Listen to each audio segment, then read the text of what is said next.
I regularly sent money to my parents. Then I heard mom say she chose money over family. I canceled all transfers. When dad called, I said, I'll visit more but help less. Now they never miss our video calls, so picture this. 2 years ago, I snagged this crazy good job opportunity in Boston. We're talking serious coin, like double what I was making back home in Pittsburgh. The kind of gig where your friends text you congrats but secretly hate you a little, you know? My folks weren't thrilled about me bouncing, especially since I'm their only daughter, and they're getting up there in age. To make it right, I started sending them a solid chunk of my paycheck every month. Not pocket change either, we're talking. Enough to cover their mortgage payment and then some. Figured it was the least I could do since I couldn't be there to help with stuff around the house anymore. Life got busy real quick. My new job at this tech consulting firm had me pulling some serious hours. I'm talking Starbucks-fueled all-nighters and Red Bull for breakfast kind of schedule. I tried visiting when I could, but between crushing deadlines and the fact that Delta wanted a kidney for weekend flights, it mostly ended up being major holidays and maybe a random weekend here and there. Last Thanksgiving, I managed to swing 4 whole days back home. My mom went all out. Turkey, stuffing, the works. Even busted out the good china that usually only sees daylight when Pastor Williams comes over. The house was packed with relatives I hadn't seen in forever, everyone rocking their Target holiday, sweaters and sipping on spiked eggnog.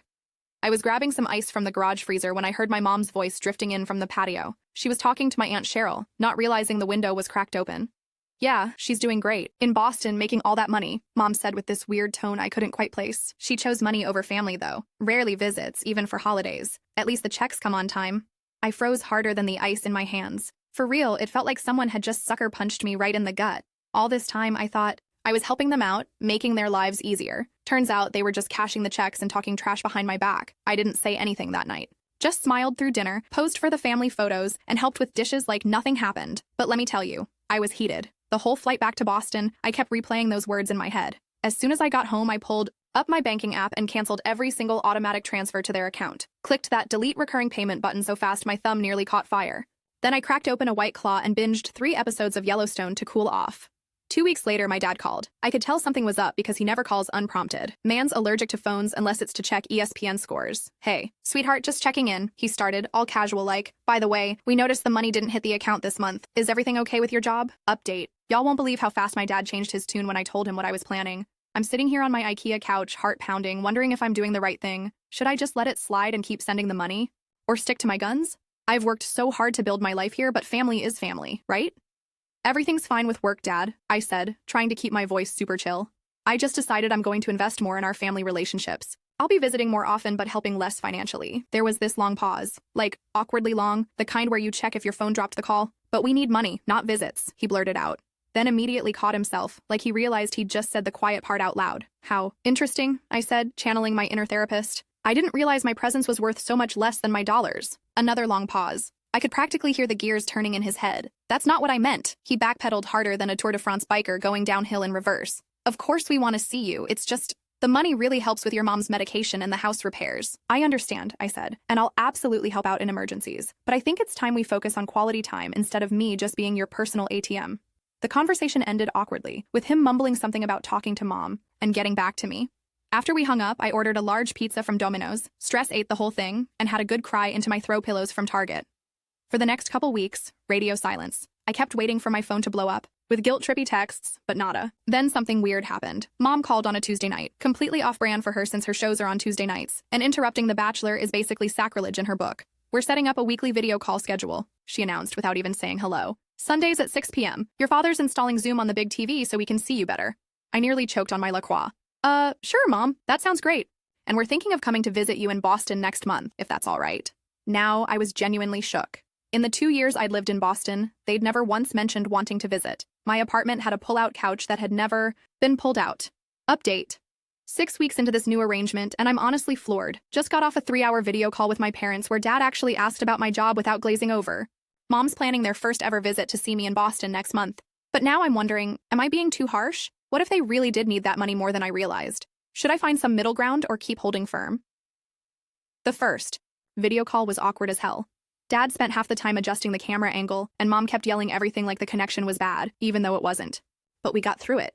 The next week was better. They showed me their new garden setup and introduced me to their neighbor's puppy that they were dog-sitting. I gave them a virtual tour of my apartment and the view from my balcony. By the third week, something had shifted. Mom actually asked about my work projects, and Dad wanted to hear about the new Thai restaurant I'd tried. They weren't just going through the motions anymore. When they visited Boston the following month, it was like getting to know each other all over again. I took them to Fenway for a Sox game, showed them around Quincy Market, and introduced them to my friends over beers at this local dive bar called Murphy's. Dad even tried an IPA and pretended not to hate it. On their last night in town, Mom helped me do dishes after dinner while Dad dozed off watching SportsCenter on my couch. "I'm sorry about what you heard at Thanksgiving," she said quietly, hands deep in soapy water. "I didn't mean it the way it sounded. I nearly dropped the plate I was drying. You knew I heard." "Not at first," she admitted. "But after your dad told me about the money, I put two and two together." She turned off the faucet and dried her hands on a dish towel. "The truth is, we missed you. A lot. More than we knew how to say. The money was nice, but it also made us feel, I don't know, like you were paying us off for not being around." "That's not what I was trying to do," I said, feeling my throat get tight. "I know that now," she nodded. "But sometimes it's easier to be mad than to admit you're hurt." That conversation changed everything. When they left, there were real tears, not just the obligatory airport kind. After they went home, the weekly video calls continued, but now they felt different. Sometimes my dad would call midweek just to tell me about some random thing that happened at his bowling league. Mom started texting me pics of her garden or the neighbor's dog, not just forwarded chain messages about Jesus or whatever. About 3 months after their visit, my dad called with news that their furnace had died right as winter was kicking in. Classic Pennsylvania timing. The replacement would cost nearly $4,000, and they were coming up short. "We hate to ask," he said, and I could tell he really meant it.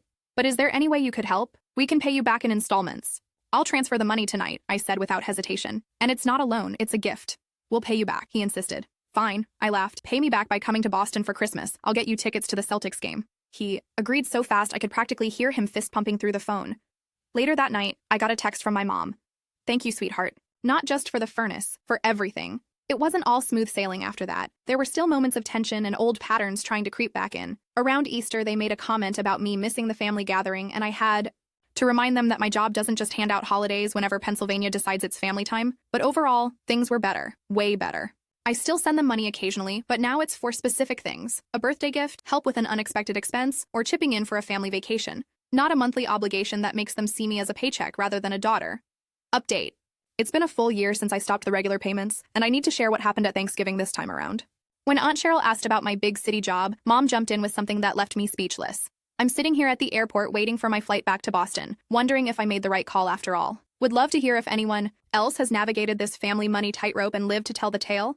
Last month, my company announced they were opening a new office in Pittsburgh. My boss asked if I'd consider transferring back to lead the team there. The salary would be slightly less than what I make in Boston, but the cost of living difference more than makes up for it. I thought about it for all of 5 seconds before saying yes. When I told my parents, my dad actually got choked up. Not full-on waterworks, the man still has his Carhartt-wearing reputation to uphold, but definitely misty. "That's great news, kiddo," he said, clearing his throat about 15 times. "Real great news. I moved back 3 weeks ago. Found a cute little apartment about 20 minutes from their place, close enough for regular dinners, far enough that they can't just pop by unannounced when I'm in the middle of a Netflix binge in my ratty old Penn State sweats." Yesterday was Thanksgiving again, same house, same relatives, same pumpkin versus apple pie debate that happens every damn year. I was helping set up the folding tables when I overheard my mom talking to Aunt Cheryl in the kitchen. "How's your daughter doing in Boston? Still sending you those big checks?" Aunt Cheryl asked, always the subtle one. My mom wiped her hands on her apron and looked over at me through the doorway. Our eyes met, and I knew she knew I was listening. "Actually, she moved back to Pittsburgh," Mom said, smiling at me. "Turns out some things are worth more than money. We're just grateful to have her close again." I had to duck into the bathroom to pull myself together after that one. Later that night, after most of the relatives had left and we were picking at leftover pie, my dad slid an envelope across the table to me. "What's this?" I asked. "Open it," he said. Inside was a check for exactly the same amount as the last automatic payment I'd sent them before canceling everything. "We don't need it," he said before I could protest. "We've been saving what you sent for the furnace. Thought you might need some help with the new apartment setup." I started to push it back, but the look on his face stopped me. This wasn't about the money. It never really was. "Thanks, Dad," I said, tucking the check into my pocket. "But only if you and Mom come help me pick out a couch this weekend. The one I have now is trash, and I could use your expertise." "We'll bring the truck," he nodded, looking pleased as punch. So that's where we landed. It took canceling the money for all of us to figure out what was really important. Sometimes, you gotta shake things up to get them back in the right order. Now, instead of sending cash, I bring groceries when I come for Sunday dinner. Dad and I tackle home projects together instead of me just paying for a handyman. Mom and I have a monthly spa day at this bougie place downtown where we get our nails done and talk about everything and nothing. The irony isn't lost on me that I had to move away and withhold money to get them to see me as more than a bank account. But I also had to see them as more than recipients of my financial guilt. We all had some growing to do. So if you're out there sending money home and feeling like that's all your family sees when they look at you, maybe it's time to change the conversation. Real talk. Sometimes the best thing you can give isn't found in your wallet, but in your calendar.